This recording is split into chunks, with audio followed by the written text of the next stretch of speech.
ዛሬ በፕሪሚየር ሊጉ መሪዎቹን የሚያገናኘው ጨዋታ ተጠባቂ ነው። በ28ኛ ሳምንት የኢትዮጵያ ፕሪሚየር ሊግ ባሳለፍነው ረቡዕ ሊደረግ ቀን ተቆርጦለት የነበረው የኢትዮጵያ መድንና የባህር ዳር ከተማ ጨዋታ በሐዋሳ በጣለው ከባድ ዝናብ ሳቢያ ሜዳው ማጫወት ባለመቻሉ ለዛሬ መዛወሩ የሚታወስ ነው። የሁለቱ ቡድኖች ጨዋታ ዛሬ ቀን 10 ሰዓት ላይ በሐዋሳ አርቲፊሻል ሜዳ የሚደረግ ሲሆን ቡድኖቹ አንደኛና ሁለተኛ እንደመቀመጣቸውና አንዳቸውን ማሸነፍ ፋይዳው የጎላ በመሆኑ ጨዋታው በእጅጉ እንዲጠበቅ አድርጎታል። የገብረ መድን ኃይል ኢትዮጵያ መድን ዘንድሮ በታሪኩ ለመጀመሪያ ጊዜ ኢትዮጵያ ፕሪሚየር ሊግ ዋንጫ ለማንሳት በጥሩ ብቃት ላይ የተንደረደረ ያለ ቡድን ነው። በተለይም የዛሬውን ጨዋታ ማሸነፍ ከተከታዮቹ ጋር ያለውን የነጥብ ልዩነት ወደ 12 ከፍ በማድረግ የበለጠ ወደ ዋንጫው የሚያስጠጋው ይሆናል። ባህር ዳር ከተማ በአንጻሩ ይህን ጨዋታ አሸንፎ ከመሪው ጋር ያለውን የነጥብ ልዩነት ለማጥበብና ያለውን የዋንጫ ተስፋ እስከ መጨረሻው ለማስቀጠር የዛሬውን ጨዋታ ማሸነፍ ግድ ይሏል። ባለፉት ዓመታት በፕሪሚየር ሊግ የሻምፒዮንነት ታሪክ 60 ነጥቦችን በመሰብሰብ ለሻምፒዮንነት ክብር ሲበቃ ተመልክተናል። ከዚህ አንጻር ኢትዮጵያ መድን ዘንድሮ ዋንጫውን ለማንሳት በጥሩ መንገድ ላይ ይገኛል። በተለይም ደግሞ ዛሬ ባህር ዳር ከተማን የሚያሸንፍ ከሆነ ነጥቡን ከ54 ወደ 57 በማሳደግ ይበልጥ የዋንጫውን አንድ ጆሮ የመጨበጥ እድል ይኖረዋል።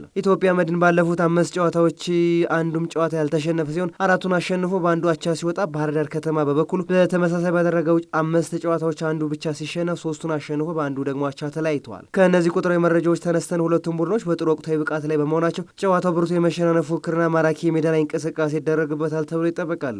የሁለቱም ቡድኖች 5 ጊዜ ግንኙነት ስንመለከት መሪው ኢትዮጵያ መድኖች 2 ጊዜ በማሸነፍ የበላይነቱን ሲይዙ፣ የጣና ሞገዶቹ በአንጻሩ 1 ጊዜ ማሸነፍ ሲችሉ ቀሪ 2 ጨዋታዎችን በአቻ ውጤት ቋጭተዋል።